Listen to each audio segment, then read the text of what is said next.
Good morning every one. എല്ലാവർക്കും നമസ്കാരം. ഇന്നത്തെ ക്ലാസ്സിൽ നമ്മൾ നോക്കാൻ പോകുന്നത് ഇനി വരാൻ പോകുന്ന 2026 എല്ലാ കോമ്പറ്റേറ്റീവ് എക്സാംസിനും വളരെ ഇമ്പോർട്ടൻ്റ് ആയിട്ടുള്ള ടോപ്പിക്കായിട്ടുള്ള യൂണിയൻ ബഡ്ജറ്റ് 2026-27 പറ്റി ഡിസ്കസ് ചെയ്യാനാണ്. നമ്മൾ ബഡ്ജറ്റ് മാത്രമല്ല ഡിസ്കസ് ചെയ്യുന്നത്, എക്കണോമിക് സർവേ കൂടിയാണ്. ബഡ്ജറ്റുമായിട്ട് റിലേറ്റ് ചെയ്യുന്ന എല്ലാ ഡേറ്റകളും കിടക്കുന്നത് എക്കണോമിക് സർവേയിലാണ്. അപ്പോൾ നമ്മൾക്കിത് രണ്ടും വളരെ പെട്ടെന്ന് ഡിസ്കസ് ചെയ്യാം. ഓക്കെ, ആദ്യം എന്താണ് ബഡ്ജറ്റ് എന്ന് നോക്കാം. നമുക്കറിയാം, നമ്മുടെ കോൺസ്റ്റിറ്റ്യൂഷനിൽ ഒരിടത്ത് പോലും ബഡ്ജറ്റ് എന്ന് പറയുന്നില്ല. പകരമുള്ള എന്താ, ആനുവൽ ഫിനാൻഷ്യൽ സ്റ്റേറ്റ്മെൻറ്റ് എന്നാണ്. അത് പറയുന്ന ആർട്ടിക്കിൾ ഏതാ, 112. ആർട്ടിക്കിൾ 112 ആനുവൽ ഫിനാൻഷ്യൽ സ്റ്റേറ്റ്മെൻറ്റ് എന്ന് പറയുന്നത്. അതാണ് നമ്മൾ പറയുന്ന ബഡ്ജറ്റ്. ഓക്കെ, ഇനി ഇതിൻ്റെ ഡെഫിനേഷൻ നോക്കുകയാണെങ്കിൽ ആദ്യം നമ്മൾ എന്താണ് ഫിനാൻഷ്യൽ ഇയർ എന്ന് അറിയണം. എന്താണ് ഒരു ഫിനാൻഷ്യൽ ഇയർ? ഏപ്രിൽ 1 മുതൽ മാർച്ച് 31 വരെയാണ് ഒരു ഫിനാൻഷ്യൽ ഇയർ എന്ന് പറയുന്നത്. ഓക്കെ, അപ്പം ഒരു ഫിനാൻഷ്യൽ ഇയറിനുള്ളിൽ നമ്മുടെ ഗവൺമെൻറ്റിന് കിട്ടുന്ന ഇൻകവും നമ്മൾ ഗവൺമെൻറ് സ്പെൻഡ് ചെയ്യുന്ന എക്സ്പെൻഡിച്ചറും അടങ്ങുന്ന ഒരു സ്റ്റേറ്റ്മെൻറ്റാണ് ഇന്ത്യൻ ബഡ്ജറ്റ് എന്ന് പറയുന്നത്. ഓക്കെ, അപ്പം നമ്മൾ പ്രതീക്ഷിക്കുന്ന എസ്റ്റിമേറ്റ് ചെയ്യുന്ന റെസീപ്റ്റ് അല്ലെങ്കിൽ ഇൻകവും എക്സ്പെൻഡിച്ചറും അടങ്ങുന്ന ഒരു സ്റ്റേറ്റ്മെൻറ്റാണ് യൂണിയൻ ബഡ്ജറ്റ് എന്ന് പറയുന്നത്. ഓക്കെ, ഇതെവിടെയാണ് പാസ് ചെയ്യുന്നത്? ലോക്സഭയിലാണ് അല്ലേ. ഇതൊരു മണി ബില്ലല്ലേ, അപ്പം എവിടെയാണ് പാസ് ചെയ്യുന്നത്? മണി ബില്ല് ലോക്സഭയിൽ മാത്രമേ പാസ് ചെയ്യൂ. അതുകൊണ്ട് യൂണിയൻ ഫിനാൻസ് മിനിസ്റ്റർ എല്ലാ വർഷവും ഫെബ്രുവരി 1 തീയതി ലോക്സഭയിലാണ് ഇത് പ്രസൻറ്റ് ചെയ്യുന്നത്. ഇത് എന്ന് പാസ്സാകണം? ഏപ്രിൽ 1 മുമ്പ് പാസ്സാക്കണം. ഏപ്രിൽ 1 മുമ്പേ പാസ്സാക്കിയാൽ മാത്രമേ നമുക്ക് അടുത്ത ഫിനാൻഷ്യൽ ഇയറിലേക്ക് ഇത് ഇംപ്ലിമെൻറ്റ് ചെയ്യാൻ പറ്റൂ അല്ലേ. ഫിനാൻഷ്യൽ ഇയർ സ്റ്റാർട്ട് ചെയ്യുന്ന എന്നാണ് ഏപ്രിൽ 1 മുതൽ മാർച്ച് 31 വരെയാണ്. അതുകൊണ്ട് ഏപ്രിൽ 1 മുമ്പ് ബഡ്ജറ്റ് പാർലമെൻറ്റ് പാസ്സാക്കണം. ഓക്കെ, ഇനി ഇതാരാണ് പ്രിപ്പയർ ചെയ്യുന്നത്? ബഡ്ജറ്റ് പ്രിപ്പയർ ചെയ്യുന്നത് ഡിപ്പാർട്ട്മെൻറ്റ് ഓഫ് എക്കണോമിക് അഫയേഴ്സ് ആണ്. ഏത് മിനിസ്ട്രിയുടെ അണ്ടറിലാണ്? മിനിസ്ട്രി ഓഫ് ഫിനാൻസ് മിനിസ്ട്രിയുടെ അണ്ടറിലാണ്. ഓക്കെ, അപ്പം department of economic affairs under ministry of finance ആണ് ഇന്ത്യൻ ബഡ്ജറ്റ് പ്രിപ്പയർ ചെയ്യുന്നത്. അപ്പം ബഡ്ജറ്റുമായിട്ട് റിലേറ്റ് ചെയ്ത ആർട്ടിക്കിൾ 112. ഓക്കെ, ഇനി നമ്മൾ ബഡ്ജറ്റിൻ്റെ പ്രോസസ്സ് നോക്കുകയാണെങ്കിൽ ആദ്യം ആർട്ടിക്കിൾ 112 ബഡ്ജറ്റ് എന്ന് പറയുന്നത് നമ്മൾ പറഞ്ഞു. ആർട്ടിക്കിൾ 112 എന്താ പറയുന്നത്? Annual financial statement. അടുത്ത ആർട്ടിക്കിളാണ് ആർട്ടിക്കിൾ 113. എന്താ? Demand for grants. നമുക്ക് വിവിധങ്ങളായിട്ടുള്ള മിനിസ്ട്രീസ് ഉണ്ട് അല്ലേ. ഓരോ മിനിസ്ട്രീസും അവർക്ക് വേണ്ടുന്ന ഗ്രാൻറ്റിന് വേണ്ടിയിട്ടുള്ള ഡിമാൻഡ് വെക്കും. അതാണ് ഡിമാൻഡ് ഫോർ ഗ്രാൻറ്റ്സ് എന്ന് പറയുന്നത്. അപ്പം ഓരോ മിനിസ്ട്രീസും അവർക്ക് വേണ്ടുന്ന ഗ്രാൻറ്റിന് വേണ്ടിയിട്ടുള്ള ഡിമാൻഡുകൾ വെക്കുന്നതിനെയാണ് ഡിമാൻഡ് ഫോർ ഗ്രാൻറ്റ്സ് എന്ന് പറയുന്നത്. ഇനി ആർട്ടിക്കിൾ 110 എന്താ പറയുന്നത്? ഫിനാൻസ് ബിൽ അല്ലെങ്കിൽ മണി ബില്ലിനെ പറ്റിയാണ് ആർട്ടിക്കിൾ 110 പറയുന്നത്. ഓക്കെ, മണി ബിൽ എവിടെയാണ് ഇൻട്രൊഡ്യൂസ് ചെയ്യുന്നത്? ലോക്സഭയിൽ മാത്രമേ ഇൻട്രൊഡ്യൂസ് ചെയ്യാൻ പറ്റത്തുള്ളൂ. ഓക്കെ, ഇനി ബഡ്ജറ്റുമായിട്ട് റിലേറ്റ് ചെയ്തേക്കുന്ന ഒരു ആക്ട് ഉണ്ട്. അതാണ് FRBM ആക്ട് ഓഫ് 2003 എന്ന് പറയുന്നത്. ഓക്കെ, 2003 FRBM ആക്ടാണ് ബഡ്ജറ്റുമായിട്ട് റിലേറ്റ് ചെയ്തേക്കുന്ന ആക്ട് എന്ന് പറയുന്നത്. എന്താണ്? Finance responsibility and budget management ആക്ടാണ് FRBM ആക്ട് ഓഫ് 2003. ഇനി നമ്മൾ ബഡ്ജറ്റിൻ്റെ പ്രോസസ്സ് നോക്കുകയാണെങ്കിൽ ടോട്ടല് 5 സ്റ്റെപ്പിലൂടെയാണ് ബഡ്ജറ്റ് കടന്നു പോകുന്നത്. ആദ്യം എന്ത് ചെയ്യണം? ബഡ്ജറ്റ് പ്രസൻറ്റ് ചെയ്യണം. ആരാണ് പ്രസൻറ്റ് ചെയ്യുന്നത്? യൂണിയൻ ഫിനാൻസ് മിനിസ്റ്റർ ലോക്സഭയിൽ പ്രസൻറ്റ് ചെയ്യും. ഓക്കെ, യൂണിയൻ ഫിനാൻസ് മിനിസ്റ്റർ ഫെബ്രുവരി 1 തീയതി ലോക്സഭയിൽ ബഡ്ജറ്റ് പ്രസൻറ്റ് ചെയ്യും. അതിനുശേഷം എന്ത് നടക്കും? ഒരു ജനറൽ ഡിസ്കഷൻ നടക്കും. എവിടെ നടക്കും? പാർലമെൻറ്റിൽ നടക്കും. ലോക്സഭയിൽ നടക്കും, രാജ്യസഭയിലും ഒരു ജനറൽ ഡിസ്കഷൻ നടക്കും. പിന്നീട് ഇത് ഓരോ സ്റ്റാൻഡിംഗ് കമ്മിറ്റിയിലേക്ക് വിടും. പാർലമെൻറ്റിൽ പലതരത്തിലുള്ള സ്റ്റാൻഡിംഗ് കമ്മിറ്റി ഉണ്ട്. അതിൽ പ്രതിപക്ഷ എംപിമാർ കാണും, ഭരണപക്ഷ എംപിമാർ കാണും. രണ്ടുപേരോടെ ചേർന്നുള്ള സ്റ്റാൻഡിംഗ് കമ്മിറ്റിയിലേക്ക് ഇത് സ്ക്രൂട്ടനൈസ് ചെയ്യാനായിട്ട് വിടും. ഓക്കെ, എന്തൊക്കെ സ്ക്രൂട്ടനൈസ് ചെയ്യും? ഓരോ മിനിസ്ട്രീസും ഡിമാൻഡ് വെക്കുമെന്ന് നമ്മൾ പറഞ്ഞില്ലേ. അപ്പം അവരുടെ ഡിമാൻഡും ഈ ബഡ്ജറ്റും സ്ക്രൂട്ടനൈസ് ചെയ്യും. ആര് സ്ക്രൂട്ടനൈസ് ചെയ്യും? ഓരോ സ്റ്റാൻഡിംഗ് കമ്മിറ്റീസ് സ്ക്രൂട്ടനൈസ് ചെയ്യും. അതിനുശേഷം പിന്നീട് ഒരു ഡീറ്റെയിൽഡ് ഡിസ്കഷൻ നടക്കും. ഓക്കെ, ഡീറ്റെയിൽഡ് ഡിസ്കഷൻ നടക്കും. അതുപോലെ തന്നെ വോട്ടിംഗ് നടക്കും. എവിടെയാണ് ഇത് വോട്ട് ചെയ്യുന്നത്? ലോക്സഭയിലാണ് ഇത് വോട്ട് ചെയ്യുന്നത്. ഈ ഡിമാൻഡ് ഫോർ ഗ്രാൻറ്റ്സിന് വേണ്ടിയിട്ട് ലോക്സഭയിൽ വോട്ടിംഗ് നടത്തും. ലോക്സഭയിൽ എന്താ വോട്ട് ചെയ്യാൻ കാരണം? ഇതൊരു മണി ബില്ലാണ് അല്ലേ. അപ്പം മണി ബില്ല് ലോക്സഭയിൽ മാത്രമേ പാസ് ചെയ്യാൻ പറ്റൂ. അതുകൊണ്ട് ലോക്സഭയിലാണ് ഇതിൻ്റെ വോട്ടിംഗ് എല്ലാം നടക്കുന്നത്. അതിനുശേഷം 2 ബില്ല് പാസ് ചെയ്യണം. അതാണ് അപ്രോപ്രിയേഷൻ ബില്ലും ഫിനാൻസ് ബില്ലും. ഓക്കെ, 2 തരത്തിലുള്ള ബില്ലുണ്ട്. അപ്രോപ്രിയേഷൻ ബില്ലും ഉണ്ട്, ഫിനാൻസ് ബില്ലും ഉണ്ട്. എന്താണ് ഒരു ഫിനാൻസ് ബില്ല്? ഒരു മണി ബില്ലാണ് അല്ലേ. അതാണ് ആർട്ടിക്കിൾ 110 പറയുന്ന ഫിനാൻസ് ബിൽ. അതിനുശേഷം അപ്രോപ്രിയേഷൻ ബിൽ. എന്താണ് അപ്രോപ്രിയേഷൻ ബില്ല്? നമുക്ക് ഈ പറയുന്ന ബഡ്ജറ്റിനുള്ള എസ്റ്റിമേറ്റ് ആയിട്ടുള്ള എമൗണ്ട് ഉണ്ടല്ലോ, ഈ എമൗണ്ട് വിഡ്രോ ചെയ്യുന്നത് എവിടുന്നാണ്? നമ്മുടെ കൺസോളിഡേറ്റഡ് ഫണ്ട് ഓഫ് ഇന്ത്യ എന്നാണ് അല്ലേ. കൺസോളിഡേറ്റഡ് ഫണ്ട് ഓഫ് ഇന്ത്യ എന്നാണ് ഈ എമൗണ്ട് വിഡ്രോ ചെയ്യുന്നത്. അപ്പം കൺസോളിഡേറ്റഡ് ഫണ്ടിൽ നിന്ന് ഒരു രൂപ പോലും എടുക്കണമെങ്കിൽ ഈ പറയുന്ന അപ്രോപ്രിയേഷൻ ബില്ല് പാസ് ചെയ്യണം. ഓക്കെ, അപ്പോൾ അപ്രോപ്രിയേഷൻ ബില്ല് എന്തിനാണ് എടുക്കുന്നത്? കൺസോളിഡേറ്റഡ് ഫണ്ടിൽ നിന്ന് എമൗണ്ട് ട്രാൻസ്ഫർ ചെയ്യാനായിട്ടാണ് അപ്രോപ്രിയേഷൻ ബില്ല് പാസ്സാക്കുന്നത്. അതേപോലെ ഫിനാൻസ് ബില്ല് എന്തിനാണ്? നമ്മൾ ഈ പറയുന്ന ഇതെല്ലാം ബഡ്ജറ്റ് എല്ലാം അവതരിപ്പിച്ചിട്ട് ശേഷം ടാക്സ് ചെയ്യണ്ടേ അല്ലേ? ടാക്സേഷന് വേണ്ടിയിട്ടാണ് ഈ പറയുന്ന മണി ബില്ല് പാസ് ചെയ്യുന്നത്. ഇതെന്ന് പാസ് ചെയ്യണം? എല്ലാ വർഷവും ഏപ്രിൽ 1 മുമ്പ് പാസ്സാക്കണം. ഓക്കെ, നമ്മൾ ബഡ്ജറ്റിൻ്റെ ഹിസ്റ്ററി നോക്കുകയാണെങ്കിൽ പ്രീ ഇൻഡിപെൻഡൻസിൽ ആദ്യമായിട്ട് ഇന്ത്യയിൽ ബഡ്ജറ്റ് അവതരിപ്പിക്കുന്നത് ജെയിംസ് വിൽസൺ ആണ്. ഏപ്രിൽ 7, 1860 ജെയിംസ് വിൽസണാണ് ഇന്ത്യയുടെ ആദ്യത്തെ ബഡ്ജറ്റ് അവതരിപ്പിക്കുന്നത്. അത് 1857 റിവോൾട്ടിന് ശേഷം 58 മുതൽ ഇന്ത്യ ഭരിക്കുന്ന ആരാണ്? ബ്രിട്ടീഷ് ക്യൂൺ ഡയറക്റ്റായിട്ട് ഇന്ത്യ ഭരിക്കുകയാണ് അല്ലേ?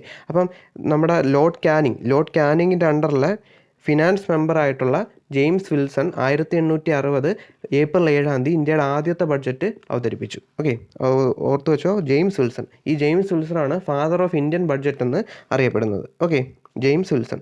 അതിനുശേഷം ഇൻ്ററിം ഗവൺമെൻറ് നടന്നു അല്ലേ? 1946-47 നെഹ്റു വൈസ് പ്രസിഡൻ്റ് ആയിട്ടുള്ള ഇൻ്ററിം ഗവൺമെൻറ്റിൽ ആരാണ് ബഡ്ജറ്റ് അവതരിപ്പിച്ചത്?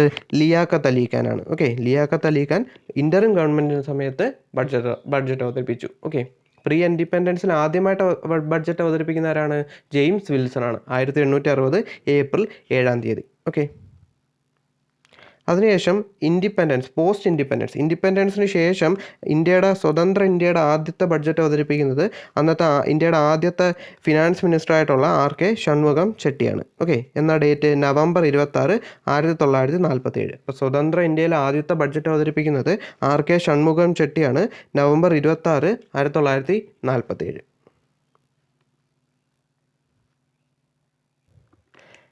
1924 മുതൽ 2016 വരെ ഇന്ത്യൻ ബഡ്ജറ്റ് എന്ന് പറയുന്നത് രണ്ടായിരുന്നു: റെയിൽവേ ബഡ്ജറ്റും ജനറൽ ബഡ്ജറ്റും. ഓക്കെ, ഇപ്പോൾ രണ്ടായിട്ടായിരുന്നു ബഡ്ജറ്റ് പ്രസൻറ്റ് ചെയ്തുകൊണ്ടിരുന്നത്, ജനറൽ ബഡ്ജറ്റും അതേപോലെ തന്നെ റെയിൽവേ ബഡ്ജറ്റും. അതിനുശേഷം 2017 ഫെബ്രുവരി 1 ശേഷം ഇത് രണ്ടും മെർജ് ചെയ്തു. ഓക്കെ, 2017 ഫെബ്രുവരി 1 ശേഷം റെയിൽവേ ബഡ്ജറ്റും ജനറൽ ബഡ്ജറ്റും മെർജ് ചെയ്തു. അതേപോലെ തന്നെ 2017 വരെ ബഡ്ജറ്റ് പ്രഖ്യാപിച്ചുകൊണ്ടിരുന്നത് ലാസ്റ്റ് ഡേ ഓഫ് ഫെബ്രുവരി ആയിരുന്നു. ഓക്കെ, ഫെബ്രുവരി 28 അല്ലെങ്കിൽ 29 പ്രഖ്യാപിച്ചുകൊണ്ടിരുന്നത്. 2017 ശേഷം എന്താക്കി? ഫെബ്രുവരി 1 ബഡ്ജറ്റ് പ്രസൻറ്റ് ചെയ്യുന്നത്. അത് ആദ്യമായിട്ട് അവതരിപ്പിച്ച ആരാണ്?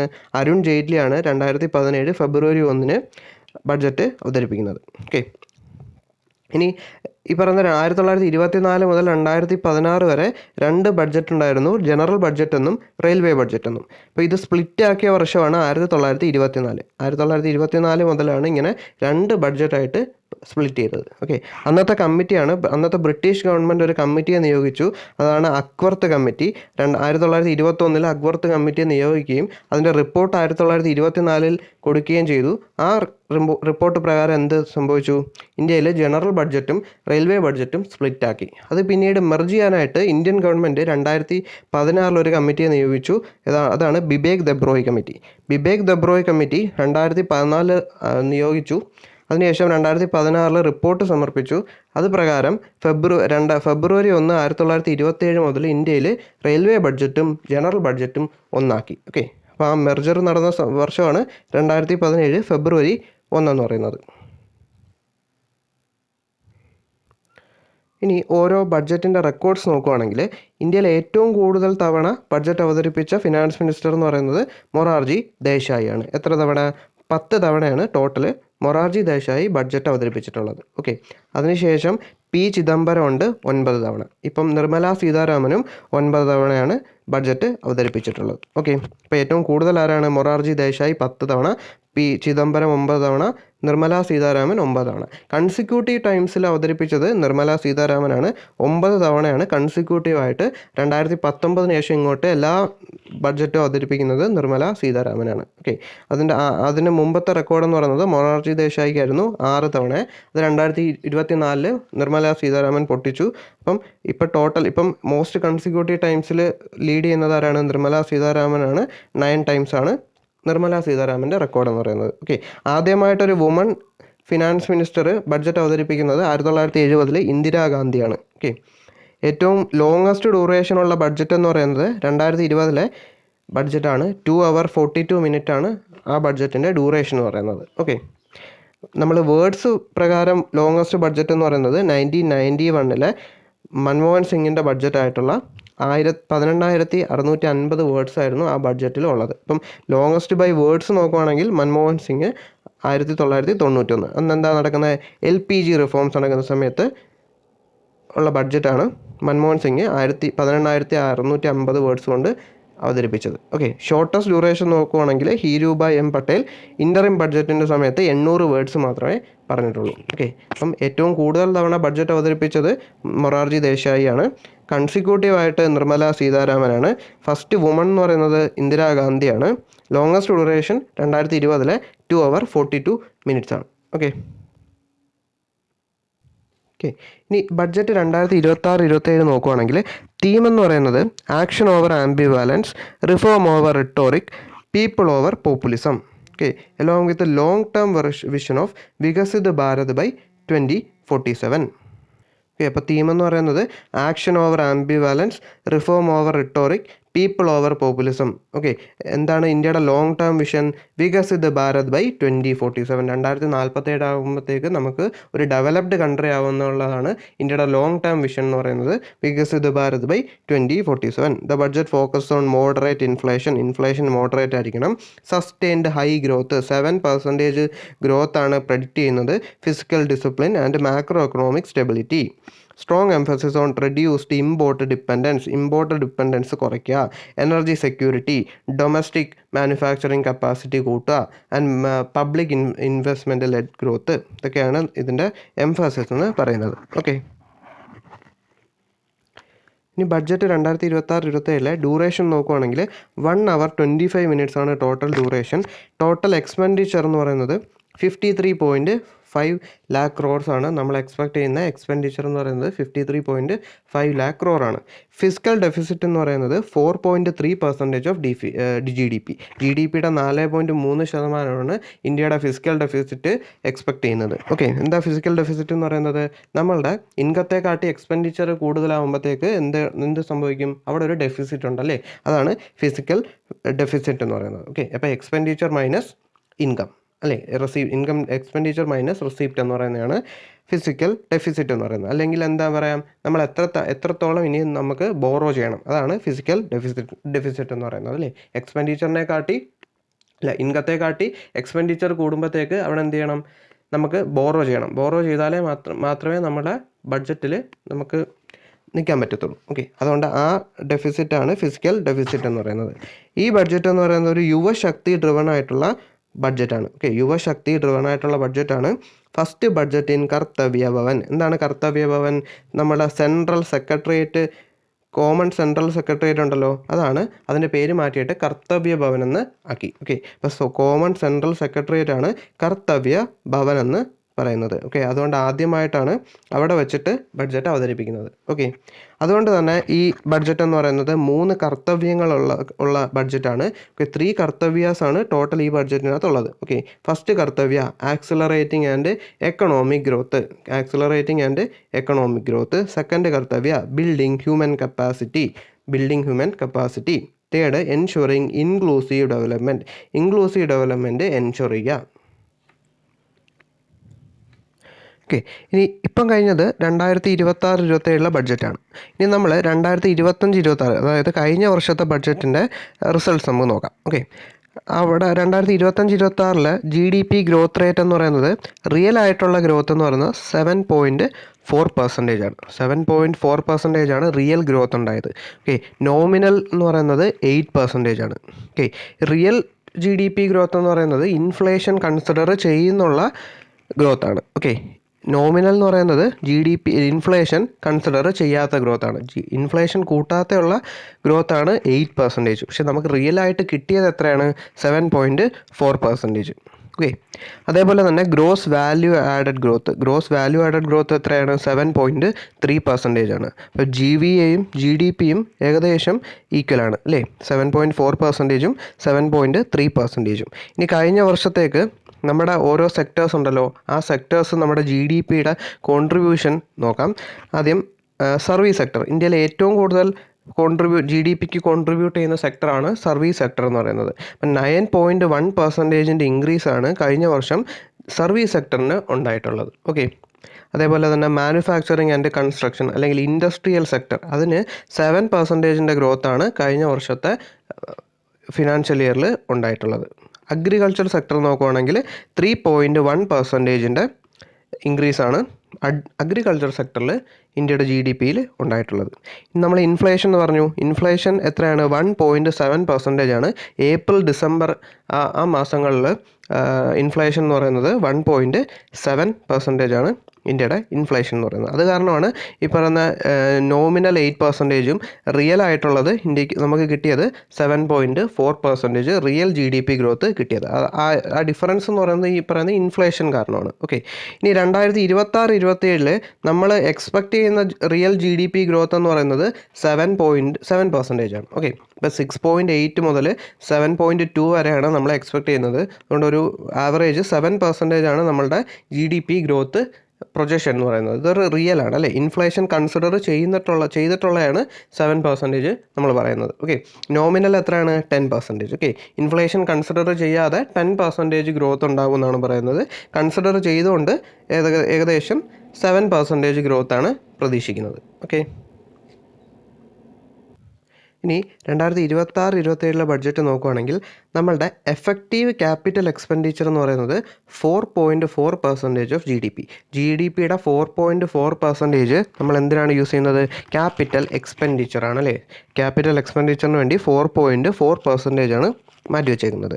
അടുത്ത ഡിഫൻസ് എക്സ്പെൻഡിച്ചർ കഴിഞ്ഞ വർഷത്തെ കാട്ടി 15.1% ഇൻക്രീസാണ് ഡിഫൻസ് എക്സ്പെൻഡിച്ചറിൽ നമ്മൾ മാറ്റി വെച്ചേക്കുന്നത്. ഓക്കെ, ഇപ്പോൾ കഴിഞ്ഞ 2025-26 ഫിനാൻഷ്യൽ ഇയറിലെ ബഡ്ജറ്റ് ഡിഫൻസ് എക്സ്പെൻഡിച്ചറിനെ കാട്ടി 15.1% ഇൻക്രീസ് ഉണ്ടായി. ഓക്കെ, അപ്പം എറൗണ്ട് 2% ഓഫ് GDPയുടെ 2% ഡിഫൻസ് എക്സ്പെൻഡിച്ചറിന് വേണ്ടി മാറ്റി വെച്ചേക്കുന്നത്. ഏകദേശം 7.85 lakh crore ആണ് മാറ്റി വെച്ചേക്കുന്നത്. 7.85 lakh crore, 2% ഓഫ് GDP. എത്ര ശതമാനമാണ് ഇൻക്രീസ് ഉണ്ടായത്? 15.1%.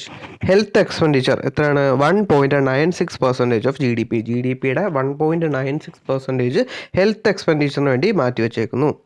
ടാക്സ് ഡെവല്യൂഷൻ ഷെയർ 41% അല്ലേ. സെൻട്രൽ ഗവൺമെൻറ്റിന് ടാക്സ് കിട്ടും അല്ലേ. അത് സ്റ്റേറ്റ് ഗവൺമെൻറ്റ്സിന് ഡെവല്യൂഷനായിട്ട് കൊടുക്കണം. അതിന് വേണ്ടി എത്ര ശതമാനം മാറ്റി വെച്ചിട്ടുണ്ട്? 41% ടാക്സ് ഡെവല്യൂഷൻ ഷെയർ ആയിട്ട് മാറ്റി വെച്ചിട്ടുണ്ട്. ഇനി നമ്മളുടെ ടോട്ടൽ എക്സ്പെൻഡിച്ചറിൻ്റെ 26% ഇൻട്രസ്റ്റ് പേയ്മെൻറ്റിന് വേണ്ടി കൊടുക്കണം. ഓക്കെ, ടോട്ടൽ എക്സ്പെൻഡിച്ചറിൻ്റെ 26% ആണ് ഇൻട്രസ്റ്റ് പേയ്മെൻറ്റ്സിന് വേണ്ടി മാറ്റി വെച്ചേക്കുന്നത്. അതേ കണക്ക് തന്നെ ടോട്ടൽ റവന്യൂ റെസീപ്റ്റ്സ് അല്ലേ, നമുക്ക് കിട്ടുന്ന ഇൻകത്തിൻ്റെ 40% എന്തിനു വേണ്ടി മാറ്റി വെക്കണം? ഈ പറയുന്ന ഇൻട്രസ്റ്റ് പേയ്മെൻറ്റിന് വേണ്ടിയിട്ട് മാറ്റി വെക്കണം. അപ്പം റവന്യൂവിൻ്റെ 40%ഉം നമ്മളുടെ എക്സ്പെൻഡിച്ചറിൻ്റെ 26%ഉമാണ് നമ്മളെടുത്ത കടത്തിൻ്റെയൊക്കെ ഇൻട്രസ്റ്റ് പേയ്മെൻറ്റിന് വേണ്ടിയിട്ട് മാറ്റി വെച്ചേക്കുന്നത്. ഇനി ഡെപ്റ്റ് ടു GDP റേഷ്യോ എന്ന് പറയുന്നത് 55.6% ഓഫ് GDPയുടെ നമ്മൾ എടുക്കാൻ പോകുന്ന ഡെപ്റ്റിൻ്റെയും GDPയുടെയും റേഷ്യോ നോക്കുകയാണെങ്കിൽ 55.6% ഓഫ് GDP ആണ് ഇന്ത്യയുടെ ഡെപ്റ്റ് ടു GDP റേഷ്യോ എന്ന് പറയുന്നത്. ഓക്കെ, അത് 2031 ആകുമ്പോഴത്തേക്ക് 50% എത്തിക്കുക എന്നുള്ളതാണ് ഇന്ത്യയുടെ ടാർഗറ്റ് എന്ന് പറയുന്നത്. അപ്പം ഇപ്പോഴത്തെ എത്രയാണ്? 55.6%. ഓക്കെ, ഇപ്പം ഇവിടെ ക്യാപിറ്റൽ എക്സ്പെൻഡിച്ചർ നോക്കുക 4.4%. ഡിഫൻസ് എക്സ്പെൻഡിച്ചർ എത്രയാണ്? 2% ഓഫ് GDP, ഏകദേശം 7.85 lakh crore ആണ്. 15.1% ഇൻക്രീസ് ഉണ്ടായിട്ടുണ്ട്. ഹെൽത്ത് എക്സ്പെൻഡിച്ചർ 1.96 ആണ്. ടാക്സ് ഡെവല്യൂഷൻ ഷെയർ 41% ആണ്. ഓക്കെ, ഇപ്പോൾ ഫിസിക്കൽ ഡെഫിസിറ്റ് എന്ന് പറയുന്നത് GDPയുടെ 4.3% ആണ് ഈ വർഷത്തെ ബഡ്ജറ്റിൽ നമ്മൾ എസ്റ്റിമേറ്റ് ചെയ്തേക്കുന്നത്. അല്ലെങ്കിൽ ടാർഗറ്റ് എന്ന് പറയുന്നത് 4.3% ആണ്. അത് ബഡ്ജറ്റ് എസ്റ്റിമേറ്റ് ആണ്. BE എന്ന് വെച്ചാൽ എന്താ? ബഡ്ജറ്റ് എസ്റ്റിമേറ്റ് ആണ്. നമ്മൾ എസ്റ്റിമേറ്റ് ചെയ്യുന്നത് ഫിസിക്കൽ ഡെഫിസിറ്റ് എന്ന് പറയുന്നത് 4.3% ആയിരിക്കും GDPയുടെ. ഓക്കെ, ഡെഫിസിറ്റ് എന്താണെന്ന് പറഞ്ഞു? എക്സ്പെൻഡിച്ചർ അല്ലേ. ഇൻകത്തെ കാട്ടി എക്സ്പെൻഡിച്ചർ കൂടുമ്പോഴത്തേക്ക് നമ്മൾ ബോറോ ചെയ്യണം. അതിനെയാണ് ഫിസിക്കൽ ഡെഫിസിറ്റ് എന്ന് പറയുന്നത്. Expenditure minus income. ഓക്കെ, ഇപ്പം നമ്മൾ കഴിഞ്ഞ വർഷം 2025-26 ഇതണക്ക് ബഡ്ജറ്റ് അവതരിപ്പിച്ചപ്പം നമ്മൾ ഫിസിക്കൽ ഡെഫിസിറ്റ് എന്ന് പറയുന്നത് 4.8 ആയിരുന്നു ടാർഗറ്റ് ചെയ്തത്. ഓക്കെ, 4.8 ആയിരുന്നു ടാർഗറ്റ് ചെയ്തത്. പക്ഷേ നമുക്ക് റിയൽ ആയിട്ട് കിട്ടിയത് എത്രയാണ്? അത് ബഡ്ജറ്റിന് ശേഷമാണ്. ഈ ബഡ്ജറ്റിന് മുമ്പാണ് അത് വരുന്നത്. ഓക്കെ, അപ്പം റിയൽ എസ്റ്റിമേറ്റ് ആണ് real estimate. Okay, real estimate എന്ന് പറയുന്നത് 4.4% ആണ്. നമ്മൾ ടാർഗറ്റ് ചെയ്തത് 4.8 ആണ് കഴിഞ്ഞ വർഷത്തെ ബഡ്ജറ്റിൽ ഫിസിക്കൽ ഡെഫിസിറ്റ് ആയിട്ട് പറഞ്ഞത്. ഓക്കെ, പക്ഷേ റിയൽ ആയിട്ട് നമുക്ക് കിട്ടിയത് എത്രയാണ്? 4.4%. അപ്പം ഈ വർഷം നമ്മൾ ടാർഗറ്റ് ചെയ്യുന്നതാണ് 4.3% ഓഫ് GDP. GDPയുടെ 4.3% ആയിരിക്കും നമ്മുടെ ഫിസിക്കൽ ഡെഫിസിറ്റ് എന്ന് പറയുന്നത്. ഓക്കെ, അതേപോലെ നേരത്തെ പറഞ്ഞു ഡെപ്റ്റ് ടു GDP റേഷ്യോ എന്ന് പറയുന്നത് 55.6% ആണ്. അത് 50% ആക്കുക എന്നുള്ളതാണ് 2030-31 കൂടി 50% ആക്കുക എന്നുള്ളതാണ് ഇന്ത്യയുടെ ടാർഗറ്റ് എന്ന് പറയുന്നത്. 16th ഫിനാൻസ് കമ്മീഷൻ, ഓക്കെ, 16ാമത്തെ ഫിനാൻസ് കമ്മീഷൻ എന്ത് റെക്കമെൻഡ് ചെയ്തു? 1.4 lakh crore finance grand to states, അല്ലേ? സ്റ്റേറ്റ്സിന് കൊടുക്കാനുള്ള ഗ്രാൻഡ് എത്രയാണ്? 1.4 lakh crore ആണ്. അതേപോലെ ടാക്സ് ഡെവല്യൂഷൻ എത്ര ശതമാനമാണ്? 41% ആണ്. നമ്മൾ നേരത്തെ പറഞ്ഞില്ലേ 41% ആണ് ടാക്സ് ഡെവല്യൂഷൻ ഷെയർ എന്ന് പറയുന്നത്. ഓക്കെ, ഇപ്പം ഫിസിക്കൽ ഡെഫിസിറ്റ് എത്രയാണ്? 4.3% ഓഫ് GDP.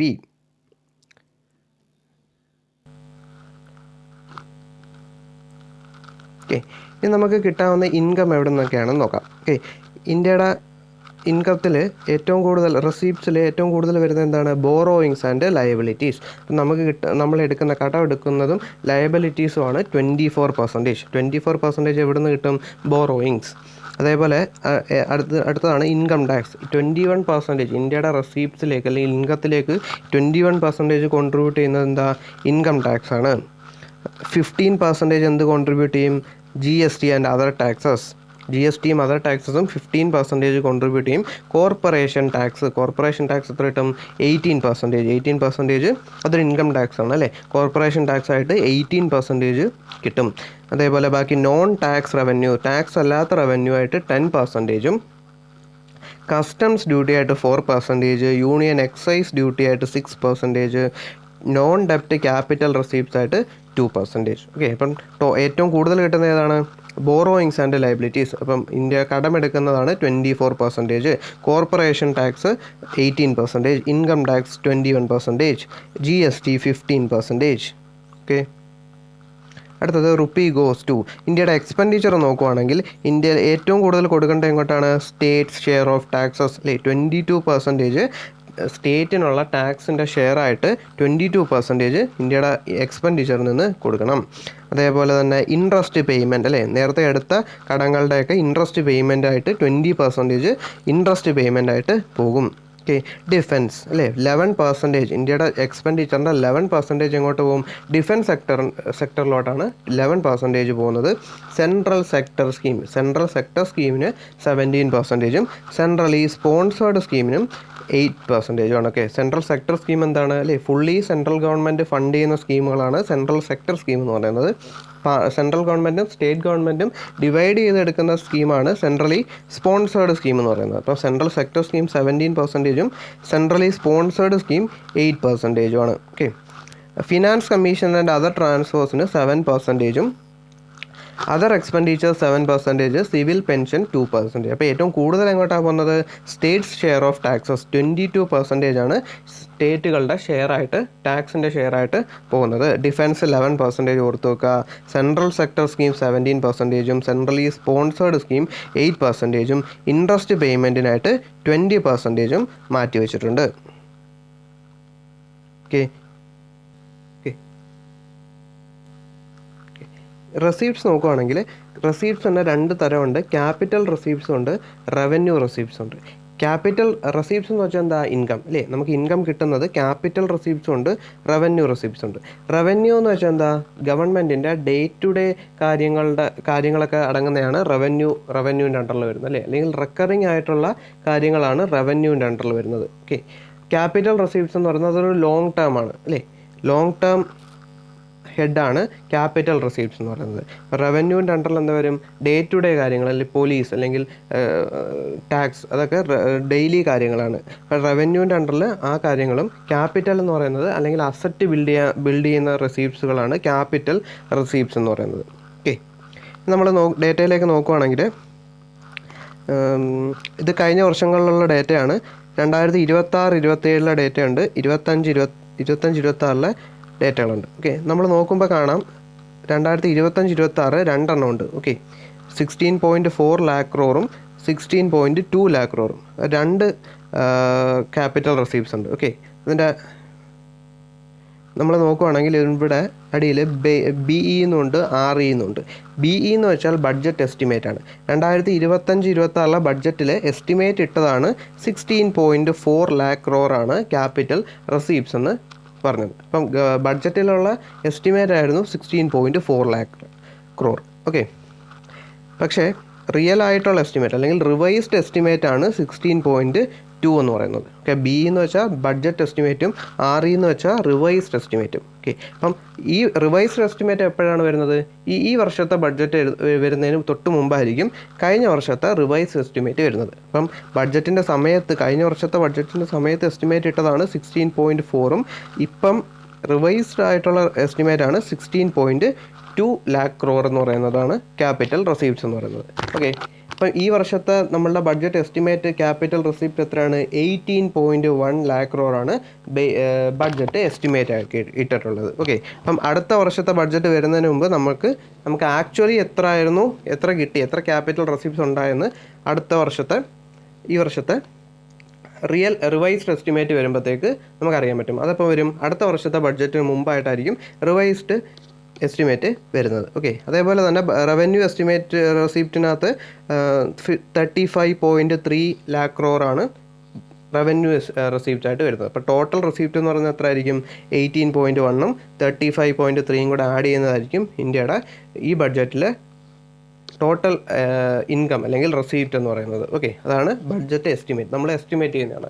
റിവൈസ്ഡ് അല്ലെങ്കിൽ ആക്ച്വൽ കിട്ടുന്നത് എപ്പോഴാണ്? അടുത്ത വർഷത്തെ ബഡ്ജറ്റിന് മുമ്പായിരിക്കും നമുക്ക് റിവൈസ്ഡ് എസ്റ്റിമേറ്റ് അല്ലെങ്കിൽ റിയൽ എസ്റ്റിമേറ്റ് എത്ര കിട്ടി നമുക്ക് അറിയാൻ പറ്റും. ഓക്കെ, അതേപോലെ തന്നെ എക്സ്പെൻഡിച്ചറിൽ ഇത് കണക്ക് എഫക്റ്റീവ് ക്യാപിറ്റൽ എക്സ്പെൻഡിച്ചറും ഉണ്ട്, എഫക്റ്റീവ് റവന്യൂ എക്സ്പെൻഡിച്ചറും ഉണ്ട്. അപ്പോൾ റവന്യൂ എന്തായിരിക്കും? ഡെയിലി കാര്യങ്ങൾ നടത്താൻ വേണ്ടിയിട്ടുള്ള എക്സ്പെൻഡിച്ചർ, അതാണ് റവന്യൂ എക്സ്പെൻഡിച്ചർ എന്ന് പറയുന്നത്. ക്യാപിറ്റൽ എക്സ്പെൻഡിച്ചർ എന്ന് പറയുന്നത് എന്തായിരിക്കും? അല്ലെങ്കിൽ അസറ്റ് ബിൽഡിംഗ് അല്ലെങ്കിൽ ഇൻഫ്രാസ്ട്രക്ചർ ബിൽഡിങ്ങിന് വേണ്ടിയിട്ടുള്ളതായിരിക്കും ക്യാപിറ്റൽ എക്സ്പെൻഡിച്ചർ എന്ന് പറയുന്നത്. ഓക്കെ, അപ്പം അത് ഇത് കണക്ക് ബഡ്ജറ്റ് എസ്റ്റിമേറ്റും ഉണ്ട്, റിവൈസ്ഡ് എസ്റ്റിമേറ്റും ഉണ്ട്. കഴിഞ്ഞ വർഷം 2025-26 15.5 lakh crore ആയിരുന്നു നമ്മളുടെ എക്സ്പെൻഡിച്ചർ എസ്റ്റിമേറ്റ് ചെയ്തത്. ഓക്കെ, അത് എത്ര ആയിരുന്നു? റിവൈസ്ഡ് അല്ലെങ്കിൽ റിയൽ ആയിട്ടുള്ള എത്ര ആയിരുന്നു? 14 lakh crore ആണ് റിവൈസ്ഡ് എഫക്റ്റീവ് ക്യാപിറ്റൽ എക്സ്പെൻഡിച്ചർ എന്ന് പറയുന്നത്. ഓക്കെ, ഈ വർഷം നമ്മൾ എസ്റ്റിമേറ്റ് ചെയ്യുന്നത് എത്രയാണ്? 17.1 lakh crore ആണ് എഫക്റ്റീവ് ക്യാപിറ്റൽ എക്സ്പെൻഡിച്ചർ ആയിട്ട് എസ്റ്റിമേറ്റ് ചെയ്യുന്നത്. അതേപോലെ റവന്യൂ നോക്കുവാണെങ്കിൽ എത്രയാണ്? കഴിഞ്ഞ വർഷം 39.4 lakh crore ആണ് എക്സ്പെൻഡിച്ചർ ആയിട്ട് എസ്റ്റിമേറ്റ് ചെയ്തത്. പക്ഷേ എത്രയായിരുന്നു റിയൽ അല്ലെങ്കിൽ റിവൈസ്ഡ് ആയിട്ട്? 38.7 lakh crore ആണ് റിയൽ അല്ലെങ്കിൽ റിവൈസ്ഡ് എസ്റ്റിമേറ്റ് ആയിട്ട് വന്നത്. ഈ വർഷം നമ്മൾ എസ്റ്റിമേറ്റ് ചെയ്യുന്ന എക്സ്പെൻഡിച്ചർ എത്രയാണ്? റവന്യൂ എക്സ്പെൻഡിച്ചർ 41.3 lakh crore ആണ്. അപ്പോൾ ടോട്ടൽ 17.1ഉം 41.3ഉം കൂടെ ആയിരിക്കും നമ്മളുടെ ടോട്ടൽ എക്സ്പെൻഡിച്ചർ എന്ന് പറയുന്നത്. ഓക്കെ, ഇനി നമ്മൾ ഓരോ സെക്ടറിലായിട്ടുള്ള എക്സ്പെൻഡിച്ചർ നമ്മൾ നോക്കുവാണെങ്കിൽ നമ്മൾ ഈ ബഡ്ജറ്റിൽ എസ്റ്റിമേറ്റ് ചെയ്തതിൽ ഏറ്റവും കൂടുതൽ നമ്മൾ മാറ്റി വെച്ചേക്കുന്നത് ട്രാൻസ്പോർട്ട് സെക്ടറാണ്. ഓക്കെ, ട്രാൻസ്പോർട്ടിനാണ് ഏറ്റവും കൂടുതൽ മാറ്റി വെച്ചേക്കുന്നത്. നമ്മൾ ക്രോഡ്സിൽ പറയുകയാണെങ്കിൽ ട്രാൻസ്പോർട്ടിന് വേണ്ടി മാത്രം മാറ്റി വെച്ചേക്കുന്നത് 5,98,520. ഓക്കെ, 598 എന്ന് ആലോചിച്ചാൽ മതി. 598. ഓക്കെ, 5,98,520. ഓക്കെ, ഡിഫൻസിന് വേണ്ടി എത്ര മാറ്റി വെച്ചേക്കുന്നു? 594 അല്ലേ? 5,94,585. 598ഉം 594ഉം. അതേപോലെ റൂറൽ ഡെവലപ്മെൻറ്റിന് 2,73,000 മാറ്റി വെച്ചിട്ടുണ്ട്. ഹോം അഫയേഴ്സിന് 2,55,000 മാറ്റി വെച്ചിട്ടുണ്ട്. അഗ്രികൾച്ചറിന് വേണ്ടി 1,62,000 മാറ്റി വെച്ചു. എഡ്യൂക്കേഷൻ എന്നാണ് ഇമ്പോർട്ടൻ്റ് ആണ് അല്ലേ? 1,39,000 ആണ് എഡ്യൂക്കേഷന് വേണ്ടി മാറ്റി വെച്ചേക്കുന്നത്. എനർജി സെക്ടറുമായിട്ട് ബന്ധപ്പെട്ട് 1,09,000 മാറ്റി വെച്ചിട്ടുണ്ട്. ഹെൽത്തിന് വേണ്ടി 1,04,599 crore ആണ് എനർജിക്ക് വേണ്ടി അല്ലെ ഹെൽത്തിന് വേണ്ടിയിട്ട് മാറ്റി വെച്ചേക്കുന്നത്. ഓക്കെ, അങ്ങനെ ഓരോ സെക്ടറായിട്ട് എടുത്ത് വെച്ചിട്ടുണ്ട്. എക്സ്റ്റേണൽ അഫയേഴ്സ് 222,119 crore ഒക്കെയാണ് എക്സ്പെൻഡിച്ചർ എക്സ്റ്റേണൽ അഫയേഴ്സിന് വേണ്ടി മാറ്റി വെച്ചിട്ടേക്കുന്നത്. Development of north east area ഓരോ സെക്ടറിനും വേണ്ടിയിട്ട് നമ്മൾ ചിലവാകാൻ ഉദ്ദേശിക്കുന്ന എക്സ്പെൻഡിച്ചർ മാറ്റി വെച്ചിട്ടുണ്ട്. ഓക്കെ, ഇപ്പോൾ ഏറ്റവും കൂടുതൽ എവിടെയാണ്? ട്രാൻസ്പോർട്ടാണ് 598. ഓക്കെ, ഡിഫൻസ് എത്ര 594, റൂറൽ ഡെവലപ്മെൻറ്റ് എത്ര 273. അങ്ങനെ ഓരോന്നും നോക്കി വെക്കുക.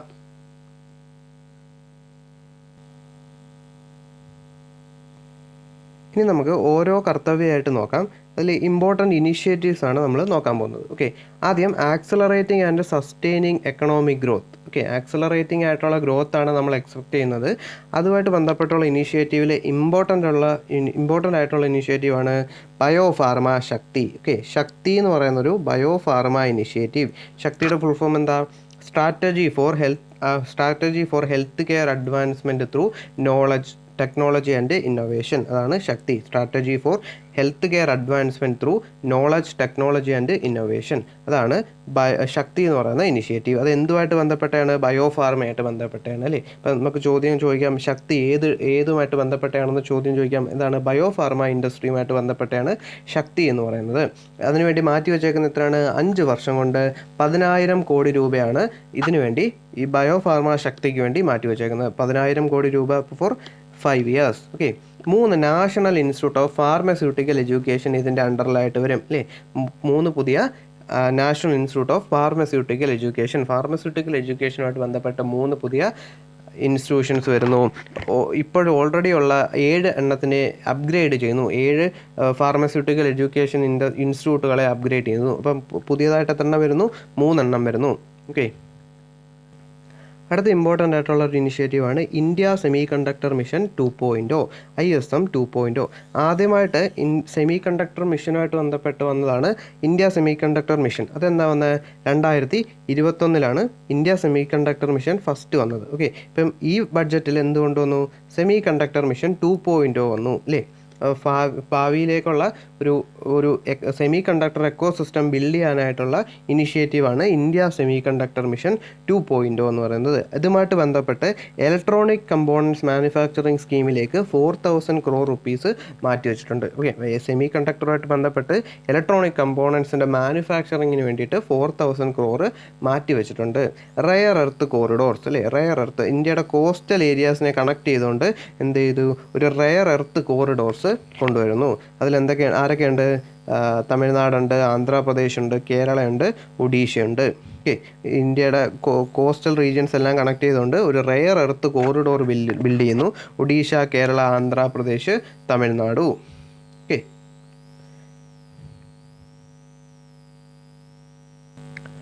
അടുത്തതാണ് national fibre scheme.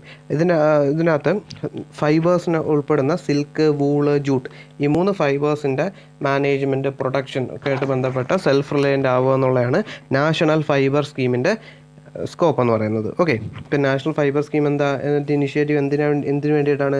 Self Reliance in silk, wool and jute. അടുത്ത സമർത്ത് 2.0. ഓക്കെ, ടെക്സ്റ്റൈൽ സെക്ടറുമായിട്ട് ബന്ധപ്പെട്ടാണ് സമർത്ത് 2.0 വരുന്നത്. Okay, modernises textile skilling ecosystem.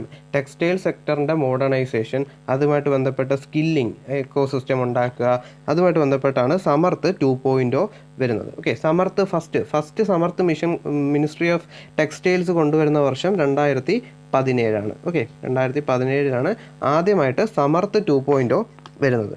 അടുത്തത് മഹാത്മാഗാന്ധി ഗ്രാം സ്വരാജ് ഇനിഷ്യേറ്റീവ്. ഗാന്ധി ആണ് ഇപ്പോൾ strengthen khadi, handloom and handicrafts initiative.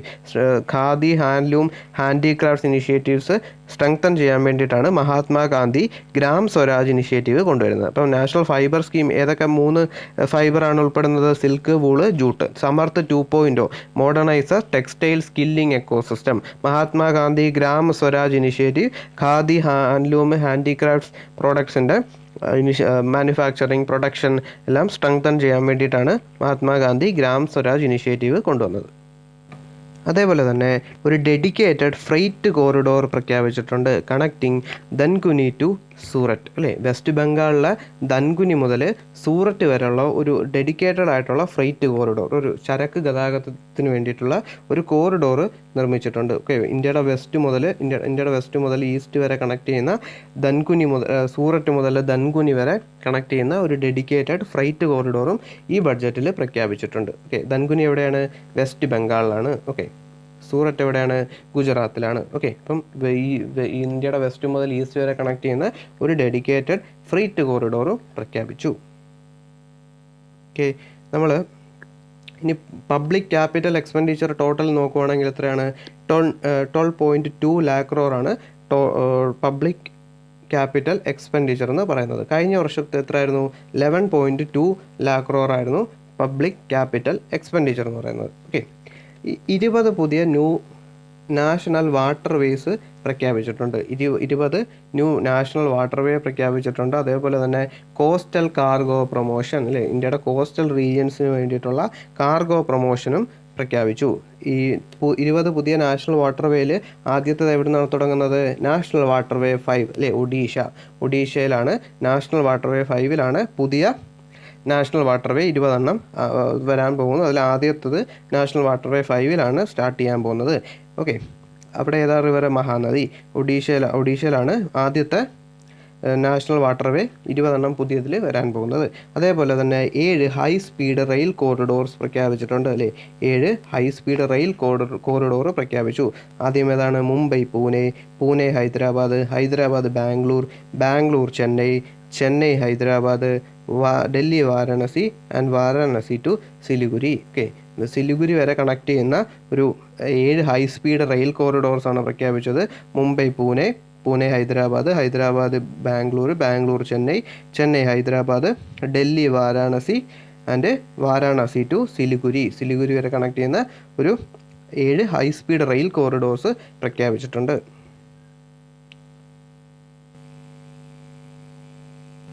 Okay, അടുത്തത് മൈക്രോ സ്മോൾ മീഡിയം എൻ്റർപ്രൈസ് സെക്ടറുമായിട്ട് ബന്ധപ്പെട്ട് small medium enterprises growth ഫണ്ടിനായിട്ട് 10,000 crore രൂപ മാറ്റിവെച്ചിട്ടുണ്ട്. Okay, SME growth capacity ഫണ്ടിന് വേണ്ടിയിട്ട് 10,000 crore rupees മാറ്റിവെച്ചിട്ടുണ്ട്. അതേപോലെ തന്നെ പബ്ലിക് സെക്ടർ എൻ്റർപ്രൈസസുമായിട്ട് ബന്ധപ്പെട്ട് മൈക്രോ സ്മോൾ മീഡിയം എൻ്റർപ്രൈസിൻ്റെ പ്രൊക്യൂർമെൻറ്റിന് വേണ്ടിയിട്ട് TReDS, mandatory use of TReDS by CPSE for MSME procurement, trade receivables discounting system, അതാണ് ട്രെഡ്സ്. അതിൻ്റെ അപ്പോൾ MSME സെക്ടറുമായിട്ട് ബന്ധപ്പെട്ട് കുറച്ചുകൂടി മാൻഡേറ്ററി ആക്കി, റൂൾസ് ആൻഡ് റെഗുലേഷൻസ് എല്ലാം മാൻഡേറ്ററി ആക്കി.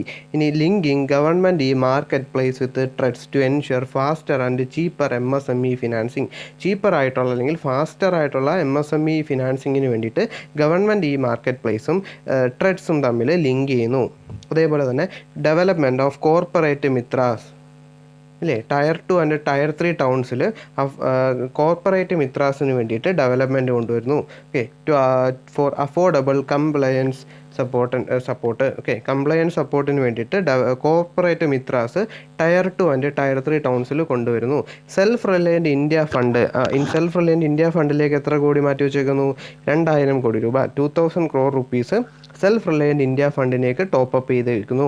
അതേപോലെ തന്നെ 200 industry legacy clusters, 200 legacy industrial ക്ലസ്റ്റേഴ്സിൻ്റെ അപ്ഗ്രഡേഷൻ ആൻഡ് ടെക്നോളജിക്കൽ സപ്പോർട്ട് വേണ്ടി മാറ്റിവെച്ചിട്ടുണ്ട്. ഓക്കെ, അപ്പം എത്ര ഇൻഡസ്ട്രി ക്ലസ്റ്റേഴ്സിന് വേണ്ടിയിട്ടാണ് അതിൻ്റെ അപ്ഗ്രഡേഷൻ ടെക്നോളജി സപ്പോർട്ടിന് വേണ്ടിയിട്ട് 200 ലെഗസി ഇൻഡസ്ട്രിയൽ ക്ലസ്റ്റേഴ്സ് മാറ്റിവെച്ചിട്ടുണ്ട്. ഓക്കെ, അടുത്തത് നമ്മൾ നോക്കി SMEയുടെ ഗ്രോത്ത് ഫണ്ട് എന്ന് പറയുന്നത് 10,000 കോടി രൂപയാണ്.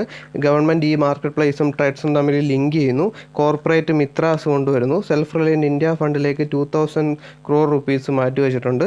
200 ലെഗസി ഇൻഡസ്ട്രിയൽ ക്ലസ്റ്റേഴ്സിനെ അപ്ഗ്രേഡ് ചെയ്യുന്നു അല്ലെങ്കിൽ ടെക്നോളജി സപ്പോർട്ട് കൊടുക്കുന്നു. ഓക്കെ, അടുത്താണ് fulfilling aspirations and building human capacity build ചെയ്യുക. അതുമായിട്ട് ബന്ധപ്പെട്ട് 5 റീജിയണൽ മെഡിക്കൽ ഹബ്സ് കൊണ്ടുവരുന്നു. അതേപോലെ തന്നെ അടുത്ത 5 വർഷം കൊണ്ട് 1 lakh allied medical health professionals. ഇപ്പം അടുത്ത 5 വർഷം തൊട്ട് വർക്ക് ഫോഴ്സിലേക്ക് എത്ര പേര് വരും? ഏകദേശം 100,000 അലൈഡ് മെഡിക്കൽ ഹെൽത്ത് പ്രൊഫഷണൽസ് 5 വർഷം കൊണ്ട് വർക്ക് ഫോഴ്സിലേക്ക് വരും എന്നാണ് പ്രതീക്ഷിക്കുന്നത്. ഓക്കെ, അതേപോലെ തന്നെ 3 all India institute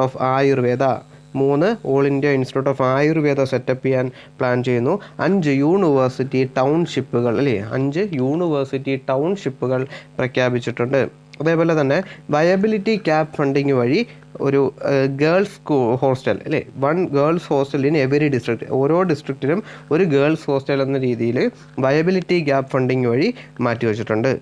അടുത്തയാണ് orange economy. Okay, വളരെ ഇമ്പോർട്ടൻ്റ് ആയിട്ടുള്ളൊരു ടൈമാണ് ഓറഞ്ച് എക്കണോമി. ഓറഞ്ച് എക്കണോമി എന്താ? അതൊരു ക്രിയേറ്റീവ് എക്കണോമിയാണ് അല്ലേ, ക്രിയേറ്റീവ് എക്കണോമിയാണ്. Schools and colleges through AVCG.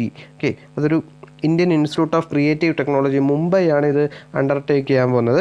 Indian institute of creative technology മുംബൈയാണ് ഈ പറയുന്ന ഓറഞ്ച് എക്കണോമിയായിട്ട് ബന്ധപ്പെട്ട് കാര്യങ്ങൾ നോക്കാൻ പോകുന്നത്. AVCG. Okay, animation, visual effect, gaming, comics, ഇതാണ് AVCG എന്ന് പറയുന്നത്. ഓക്കെ, ഇതൊരു ക്രിയേറ്റീവ് എക്കണോമിയാണ്. അപ്പം ഈ പറയുന്ന ആനിമേഷൻ സെക്ടർ അല്ലെങ്കിൽ വിഷ്വൽ എഫക്റ്റ്, ഗെയിമിങ്, കോമിക്സ്, ഇതുമായിട്ട് ബന്ധപ്പെട്ട് 2030 ഏകദേശം 2 മില്യൺ ആൾക്കാർ ഈ സെക്ടറിലേക്ക് പ്രൊഫഷണൽസായിട്ട് വരും. അതുകൊണ്ട് തന്നെ ഇന്ത്യ അതിന് വേണ്ടിയിട്ടുള്ളൊരു ഇനിഷ്യേറ്റീവാണ് ഓറഞ്ച് എക്കണോമിക്ക് വേണ്ടിയിട്ട്. ഇതിനെ ഹെഡ് ചെയ്യുന്ന ആരാണ്? Indian institute of creative technology മുംബൈയാണ് ഹെഡ് ചെയ്യുന്നത്. ഓക്കെ, ഇപ്പം 5 റീജിയണൽ മെഡിക്കൽ ഹബ്സാണ് വരാൻ പോകുന്നത്.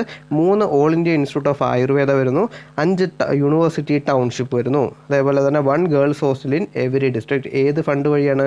Viability cap funding. Okay, orange economy ഏത് സെക്ടറുമായിട്ട് ബന്ധപ്പെട്ടാണ്? ഇതൊരു ക്രിയേറ്റീവ് സെക്ടറാണ് അല്ലേ, ഗെയിമിങ് അല്ലെങ്കിൽ animation, visual effects, okay, comics, അതാണ് ഓറഞ്ച് എക്കണോമി എന്ന് പറയുന്നത്. ഓക്കെ, അടുത്തത് ടൂറിസം ആൻഡ് സ്പോർട്സ് ഡെവലപ്മെൻറ്റ്. ഒരു പുതിയ ഇൻസ്റ്റിറ്റ്യൂട്ട് വരുന്നു, national council for hotel management and catering. അതിൻ്റെ പേര് എന്തായിട്ട് മാറ്റുന്നു? അതിനെ അപ്ഗ്രേഡ് ചെയ്തിട്ട് ഇൻസ്റ്റിറ്റ്യൂട്ട് ഓഫ് ഹോസ്പിറ്റാലിറ്റി എന്നാക്കുന്നു. ഓക്കെ, അപ്പം national council for hotel management and കാറ്ററിങ്ങിനെ ഇൻസ്റ്റിറ്റ്യൂട്ട് ഓഫ് ഹോസ്പിറ്റാലിറ്റി എന്നാക്കുന്നു. ഈ പ്രോഗ്രാമിൻ്റെ കീഴിൽ 10,000 ടൂറിസ്റ്റ് ഗൈഡ്സിനെ 12 വീക്ക് ട്രെയിനിങ് കൊടുക്കുന്നു. 20 ഡെസ്റ്റിനേഷൻസിലുള്ള 10,000 ടൂറിസ്റ്റ് ഗൈഡ്സിനെ 12 വീക്ക് ട്രെയിനിങ് കൊടുത്തുകൊണ്ടുള്ള പ്രോഗ്രാമാണ് ഇൻസ്റ്റിറ്റ്യൂട്ട് ഓഫ് ഹോസ്പിറ്റാലിറ്റിയിൽ കൊടുക്കാൻ പോകുന്നത്. ഓക്കെ, അതേപോലെ തന്നെ 15 ആർക്കിയോളജിക്കൽ സൈറ്റ്സ് അല്ലേ, archaeological and heritage sites, Lothal, Leh palace, Dholavira അടക്കമുള്ള ഇൻഡസ് വാലി സിവിലൈസേഷൻ്റെ സൈറ്റ് അടക്കമുള്ള വളരെ ഇമ്പോർട്ടൻ്റ് ആയിട്ടുള്ള 15 ആർക്കിയോളജിക്കൽ ആൻഡ് ഹെറിറ്റേജ് സൈറ്റ്സിനെ നാഷണൽ ഡെസ്റ്റിനേഷൻ ഡിജിറ്റൽ നോളജ് ഗ്രിഡിനകത്ത് ഉൾപ്പെടുന്നു. ഓക്കെ, അപ്പം ഡിജിറ്റൽ ആയിട്ടുള്ള നാഷണൽ ഡെസ്റ്റിനേഷൻ ഡിജിറ്റൽ നോളജ് അല്ലെ ടൂറിസവുമായിട്ട് ബന്ധപ്പെട്ട് ഒരു നോളജ് ഗ്രിഡിനകത്ത് ഈ പറയുന്ന 15 ആർക്കിയോളജിക്കൽ ഹെറിറ്റേജ് സൈറ്റ്സിനെ ഇൻക്ലൂഡ് ചെയ്യുന്നു. അതിൽ ഏതൊക്കെയുണ്ട്? ലോതാലുണ്ട്, ധൊലാവീരയുണ്ട്, രാഗിഗർഹിയുണ്ട്. വളരെ ഇമ്പോർട്ടൻ്റ് ആയിട്ടുള്ള ഹെറിറ്റേജ് സൈറ്റ്സ് ആണ് ഇതെല്ലാം. ഓക്കെ, മൊത്തം എത്ര എണ്ണമാണ്? 15 ആർക്കിയോളജിക്കൽ സൈറ്റ്സിനെയാണ് ഇൻക്ലൂഡ് ചെയ്യുന്നത്. അതേപോലെ തന്നെ ഇന്ത്യ ആദ്യമായിട്ട് global big cat summit head ചെയ്യാൻ പോകുന്നു. ഇപ്പോൾ ഗ്ലോബൽ ബിഗ് ക്യാറ്റ് സമ്മിറ്റിൻ്റെ ഇനിഷ്യേറ്റീവിന് സ്റ്റാർട്ട് ചെയ്തതും ഇന്ത്യയാണ്. അതുമായിട്ട് ബന്ധപ്പെട്ട് അതിൻ്റെ സമ്മിറ്റ് അല്ലേ 2026 ആദ്യമായിട്ടൊരു ഗ്ലോബൽ ബിഗ് ക്യാറ്റ് സമ്മിറ്റ് ഇന്ത്യയിലെ ന്യൂഡൽഹിയിൽ വെച്ചിട്ട് നടക്കാൻ പോവാണ്. Okay, global big cat summit. Khelo India മിഷന് വേണ്ടിയിട്ട് ഇന്ത്യ ഒരുപാട് ഇനിഷ്യേറ്റീവ്സ് കൊണ്ടുവന്നിട്ടുണ്ട്. ഓക്കെ, ടൂറിസം സെക്ടറുമായിട്ട് ബന്ധപ്പെട്ടാണ് ആദ്യം ഇൻസ്റ്റിറ്റ്യൂട്ട് ഓഫ് ഹോസ്പിറ്റാലിറ്റി വന്നു. 10,000 tourist guides in 20 destination for 12 week training കൊടുത്തുകൊണ്ട് അടുത്ത 15 ആർക്കിയോളജിക്കൽ ആൻഡ് ഹെറിറ്റേജ് സൈറ്റ്സിനെ നാഷണൽ ഡെസ്റ്റിനേഷൻ ഡിജിറ്റൽ നോളജ് ഗ്രിഡിനകത്ത് ഉൾപ്പെടുത്തി India global big cat summit host ചെയ്യാൻ പോവുകയാണ്. അതേപോലെ തന്നെ ഖെലോ ഇന്ത്യ മിഷൻ. അടുത്ത ഇൻക്ലൂസീവ് ഡെവലപ്മെൻറ്റ്, സബ്കാ സാത്ത് സബ്കാ വികാസ് അല്ലേ, എല്ലാവരും വികസിക്കണം, സബ്കാ സാത്ത് സബ്കാ വികാസ്. ഇൻക്ലൂസീവ് ഡെവലപ്മെൻറ്റിൻ്റെ അണ്ടറിൽ ഭാരത് വിസ്താർ എന്ന് പറയുന്ന പ്രോജക്റ്റ്, ഭാരത് വിസ്താർ, ഇതിൻ്റെ ഫുൾ ഫോം എന്ന് പറയുന്നത് എന്താ? Virtually integrated system to access agricultural resources. അതാണ് വിസ്താറിൻ്റെ full form, virtually integrated systems to access agricultural resources. ഇതാണ് ഭാരത് വിസ്താർ എന്ന് പറയുന്നത്. ഇതെന്താണ്? Integrating agri stack and ICAR practices with AI system അല്ലേ, അഗ്രികൾച്ചർ സെക്ടറും AI സിസ്റ്റം വെച്ചിട്ട് ഇൻ്റഗ്രേറ്റ് ചെയ്യുക. Agri stack and ICAR practices with AI system കൊടുക്കുമ്പോഴത്തേക്ക് എന്ത് ചെയ്യും? ഫാർമേഴ്സിനെല്ലാം ഇൻഫോംഡ് ആവാൻ പറ്റും അല്ലേ. അപ്പം ഭാരത് വിസ്താർ എന്തുമായിട്ട് ബന്ധപ്പെട്ടാണ്? അഗ്രികൾച്ചർ സെക്ടറുമായിട്ട് ബന്ധപ്പെട്ടാണ് ഈ പറയുന്ന integrating agri stack and ICAR practices with AI system വെച്ചിട്ട് ഇൻ്റഗ്രേറ്റ് ചെയ്യുക. അടുത്തത് integrated development of 500 reserve reservoirs and Amrit Sarovars അല്ലേ. 500 റിസർവോയറും അമൃത് സരോവേഴ്സിൻ്റെയും ഇൻ്റഗ്രേറ്റഡ് ആയിട്ടുള്ള ഒരു ഡെവലപ്മെൻറ്റ്. അടുത്തത് ഈസ്റ്റ് കോസ്റ്റ് ഇൻഡസ്ട്രിയൽ കോറിഡോർ. ഒരു ഈസ്റ്റ് കോസ്റ്റ് ഇൻഡസ്ട്രിയൽ കോറിഡോർ കൊണ്ടുവരുന്നു. അതിൻ്റെ ഒരു നോഡ് ദുർഗാപൂരിലാണ്. ഓക്കെ, അപ്പോൾ ഈസ്റ്റ് കോസ്റ്റ് ഇൻഡസ്ട്രിയൽ കോറിഡോർ കൊണ്ടുവരുന്നു.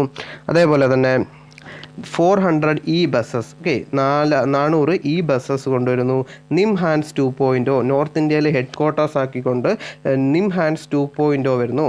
National institute four mental health and naturopathy service ആണ് നിംഹാൻസ് 2.0. അതിന് നോർത്ത് ഇന്ത്യയിൽ ഹെഡ് ക്വാർട്ടേഴ്സ് ആക്കി കൊണ്ടുവരുന്നു. അതേപോലെ തന്നെ mental health institute in Ranchi and Tezpur. Okay, റാഞ്ചിയിലും തേസ്പൂരിലും ഒരു മെൻ്റൽ ഹെൽത്ത് ഇൻസ്റ്റിറ്റ്യൂട്ട് കൊണ്ടുവരുന്നു. അപ്പോൾ ഇതിൽ ഇമ്പോർട്ടൻ്റ് ആയിട്ടുള്ള എന്താണ്, ഭാരത് വിസ്താർ AI സിസ്റ്റം വെച്ച് ഇൻ്റഗ്രേറ്റ് ചെയ്യുന്നു ഇങ്ങോട്ട് agricultural സെക്ടറിനെ.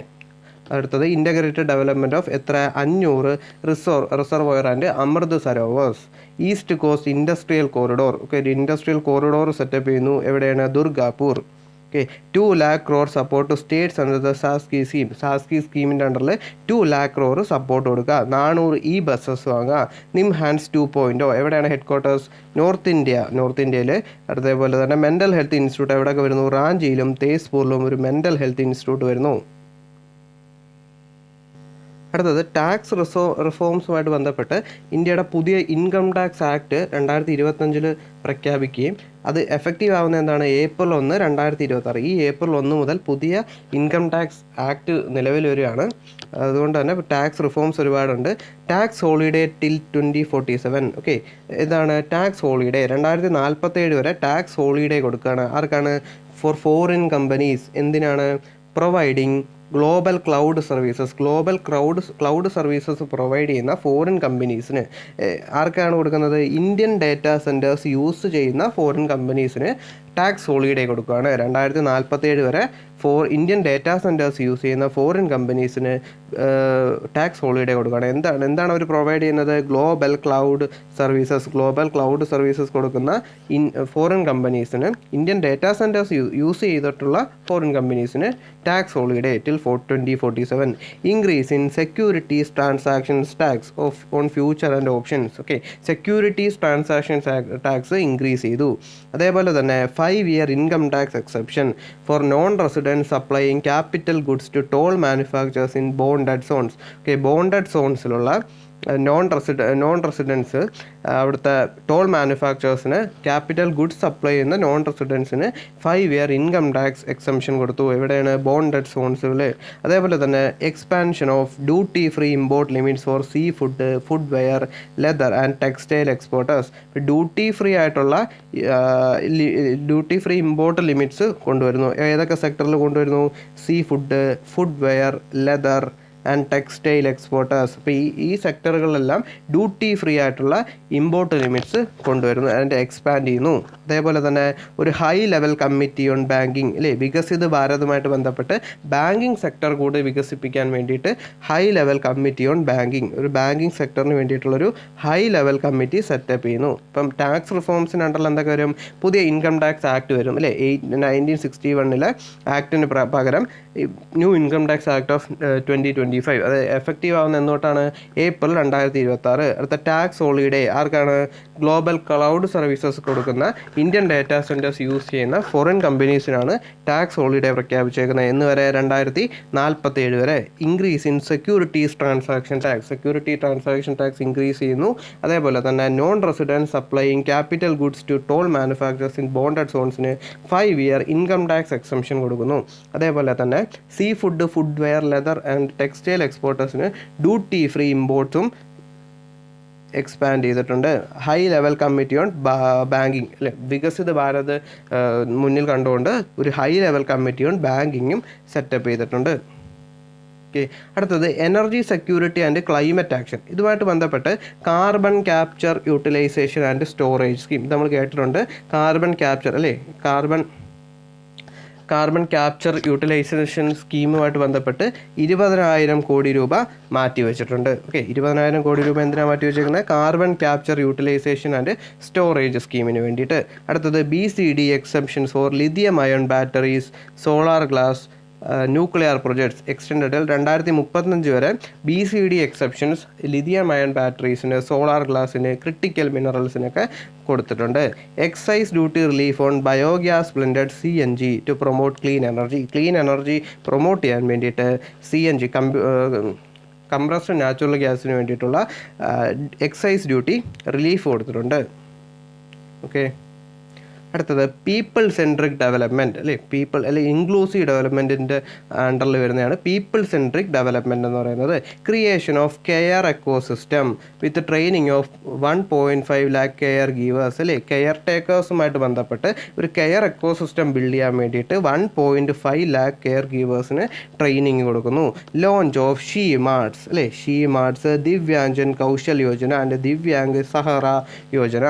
Launch of she marts, Divyangjan Kaushal Yojana, Divyang Sahara Yojana. അപ്പം ഇൻഡസ്ട്രിയൽ ട്രെയിനിങ്ങുമായിട്ട് ബന്ധപ്പെട്ടൊക്കെയാണ് ഈ പറയുന്ന ദിവ്യാംഗ് കൗശൽ യോജന. അതേപോലെ സ്കില്ലിങ്ങുമായിട്ട് ബന്ധപ്പെട്ടാണ് ദിവ്യാംഗ് സഹാറ യോജനയൊക്കെ കൊടുക്കുന്നത്.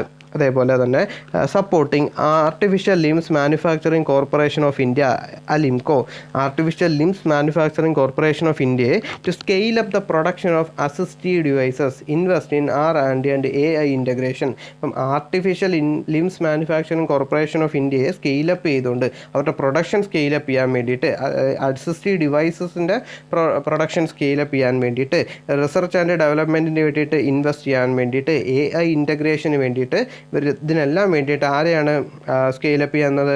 Artificial limbs manufacturing corporation of ഇന്ത്യയെ സപ്പോർട്ട് ചെയ്യുന്നു. ഓക്കെ, അപ്പോൾ ഇത്രയാണ് നമ്മൾ ഇത്രയും ഇനിഷ്യേറ്റീവ്സാണ് നമ്മൾ ഈ പറയുന്ന ഈ 2026-27 ബഡ്ജറ്റിനകത്തുള്ളത്. ഇപ്പം നമ്മൾ എല്ലാം നോക്കി, ബഡ്ജറ്റും നോക്കി, എക്കണോമിക് സർവേയും നോക്കി. അപ്പം എല്ലാവർക്കും മനസ്സിലായെന്ന് വിചാരിക്കുന്നു. Thank you. അടുത്ത വീഡിയോ ആയിട്ട് കാണാം.